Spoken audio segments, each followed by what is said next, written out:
Dans cette vidéo, nous allons comparer Jest, un JavaScript Testing Framework le plus populaire par rapport à Vitest, eh bien, un nouveau JavaScript Testing Framework qui prend énormément en popularité depuis ces derniers mois. Donc on va un peu les comparer pour voir pourquoi Vitest eh bien, prend tant d'ampleur. Bonjour à tous, c'est Brian de DevTheory, la chaîne pour devenir et rester un bon développeur JavaScript. Donc dans cette vidéo, on va comparer Jest et Vitest à travers une petite codebase que j'ai utilisée dans une précédente vidéo, très simple. Donc il y a un fichier sum.js, tout est en CommonJS et non pas en ESM. Donc un fichier sum.js qui va exporter une fonction de base qui fait une addition entre A et B, et on a un petit fichier test qui va vérifier si cette addition se fait bel et bien. Et donc on a Jest en dev dependencies qui s'exécute à travers npm test. Comme on peut le voir ici, le test passe bel et bien quand on utilise Jest. Et donc maintenant, ce qu'on va faire, eh bien, c'est installer Vitest et voir quelle différence je vais avoir dans mon fichier quand eh bien, je vais utiliser Vitest. Parce qu'il faut savoir déjà que, donc déjà on va l'installer, npm i de Vitest, et je vais également l'installer en dev dependencies puisque c'est utilisable uniquement pour la phase de développement et non pas en production derrière pour nos utilisateurs.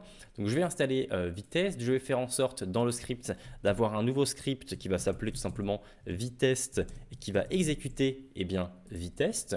Et ensuite, eh bien, directement, je vais aller exécuter Vitest. Donc ça veut dire que je vais faire un npm run de Vitest. Donc là, on attend un petit peu, on va voir ce qui se passe. Est-ce que ça va marcher de base ? Eh bien non, ça ne va pas marcher de base. Alors pourquoi ça ne marche pas de base? Quelle est l'erreur qu'il nous renvoie? Il nous renvoie un reference error test is not defined, ce test-là. Effectivement, avec Vitest, eh bien, par défaut, l'API globale, donc test, expect, describe, toutes ces API-là, eh bien, ne sont pas données par défaut. Mais on peut les donner par défaut en faisant un --globals. Donc avec ce --globals qui est juste là, eh bien, je vais pouvoir relancer mon npm run Vitest. Et normalement, tout ira bien puisque les API globales comme test ou expect que l'on utilise seront intégrées dans les fichiers qu'il va exécuter en fait. Et on voit que effectivement, ça marche bel et bien. On a le fichier sum.test2js avec un test présent qui a été validé et au total, on a notre petit compte rendu à la fin, un test total, un test qui est passé, etc. et le temps que ça a mis. Donc, vous voyez que Vitest a ici un gros avantage et c'est pour ça qu'il prend en popularité rapidement.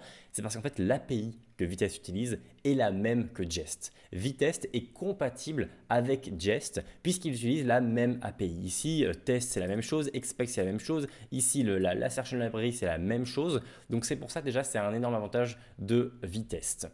Mais alors, pourquoi si c'est exactement la même chose, eh bien Vitest prend en popularité? Quelle est la différence principale? Eh bien, la différence principale, c'est ce que vous voyez juste ici. C'est le Waiting for File Change.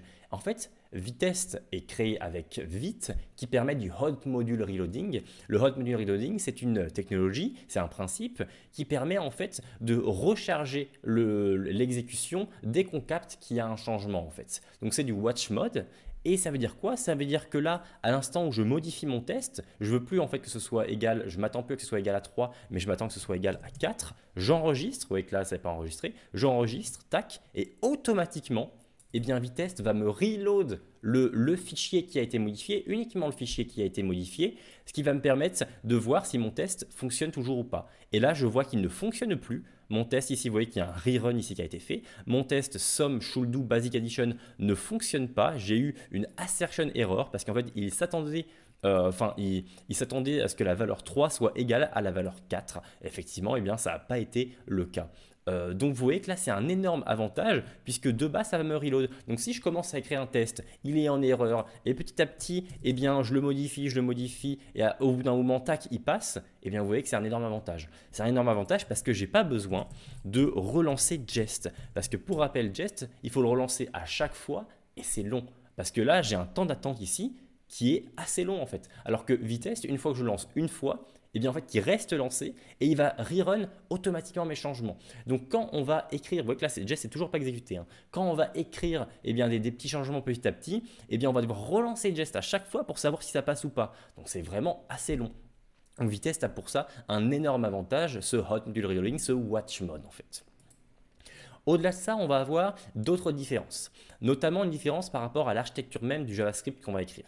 Vous voyez qu'ici, on est sur du require, on est sur du module.export, on est sur du tac, on est sur du CommonJS, ok? On est sur du CommonJS, qui se différencie des ESM, du ECMAScript Modules. Et bien là, on va changer notre codebase pour la mettre en ECMAScript Modules.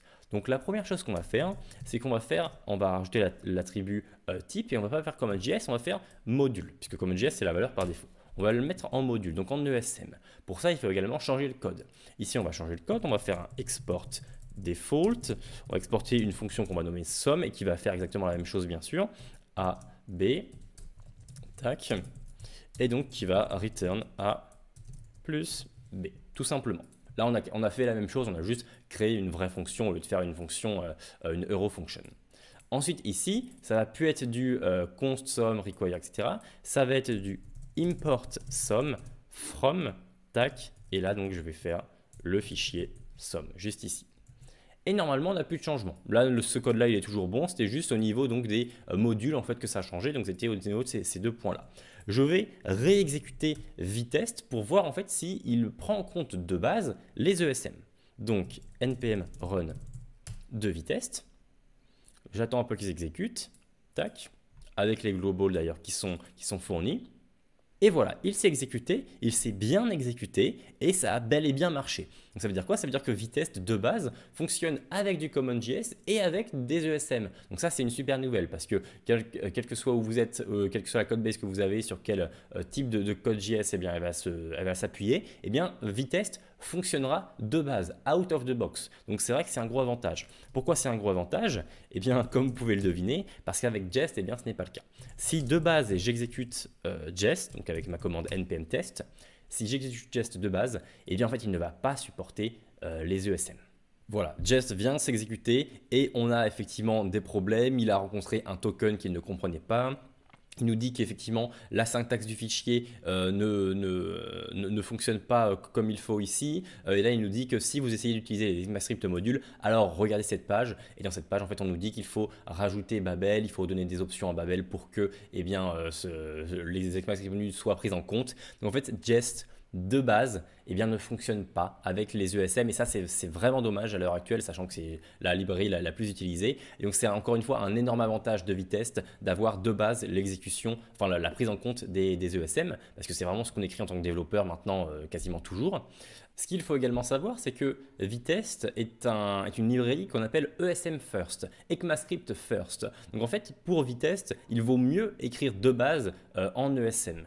Et pour vous montrer ça, et pour mieux comprendre pourquoi on avait le tiré global ici qui n'était pas en défaut, et bien en fait c'est parce que avec Vitest, eh bien le mieux c'est d'importer en fait. Le mieux c'est d'importer texte et expect from Vitest. Pourquoi? Parce que de cette manière-là, en fait, dans notre éditeur, eh bien on va avoir du typage qui va être fait en fait. Si vous voulez la test, eh bien il va être typé avec exactement ce qu'il veut. Et également expect, il va être typé avec exactement ce qu'il veut. Ce qui signifie que quand on commence à écrire par exemple tout, eh bien, on va avoir toutes les API qui sont disponibles. To be close to be falsy, to be created done, to be an instance of, to be not a number. On va avoir tout ça de base en fait grâce eh bien, à l'autocomplétion de notre navigateur et grâce en fait au import from. Parce qu'en ayant les tests et les expect en global, eh bien en fait on n'a pas cette autocomplétion. Donc c'est vraiment assez dommage. Donc c'est pour ça que c'est mieux d'importer les API donc via Vitest et donc de ne plus avoir ce tiré global ici et de simplement avoir Vitest. Et donc de cette manière-là, eh bien, je vais pouvoir faire npm run de Vitest encore une fois et on va avoir exactement le même fonctionnement bien sûr, sauf que maintenant quand j'écris mes tests, eh bien c'est un peu plus simple parce que j'ai de l'autocomplétion, parce que j'ai du typage en fait qui est de base pris en compte par VS Code. Donc là vous voyez que ça ne marche pas parce qu'effectivement j'avais 4 ici, tac, je mets 3, hot module reloading, ça recharge, ça passe, c'est nickel. Un autre avantage de Vitest, parce qu'il faut le dire que c'est out of the box, ça fait énormément de choses, eh bien c'est le support de TypeScript. Si jamais maintenant je remodifie ma codebase, pour que ce soit avec TypeScript. Donc là ici, mon A ça va être un number, mon B ça va être un number également, tac, et ça va renvoyer un number, ça le sait mais je vais quand même l'expliciter, tac.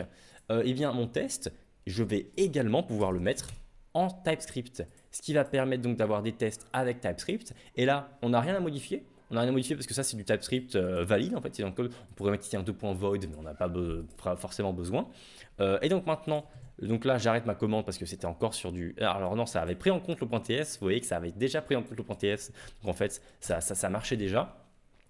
Et donc voilà, si je rerun, eh bien ça va quand même marcher comme vous pouvez vous en douter parce que Vitest va de base prendre en compte également le TypeScript et ça prend même de base en compte le JSX.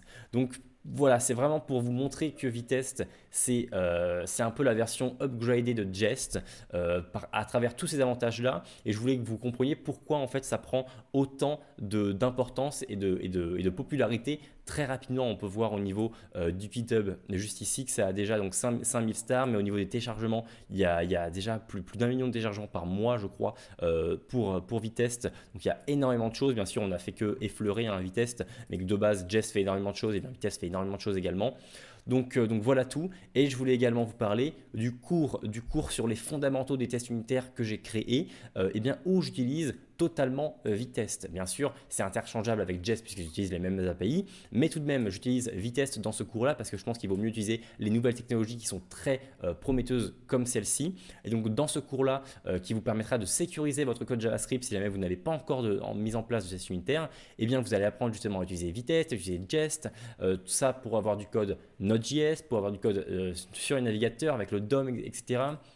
On va voir donc comment mettre en place Vitest, comment avoir la structure d'un bon test, la mise en place des hooks également, mais aussi la simulation du DOM, le parallélisme des tests, la gestion de l'asynchrone. Bref, on va vraiment voir tous les fondamentaux pour les tests unitaires à travers donc votre codebase JavaScript. Donc si jamais vous êtes intéressé par ce cours, je vous mets le lien en description ou à la fin de cette vidéo.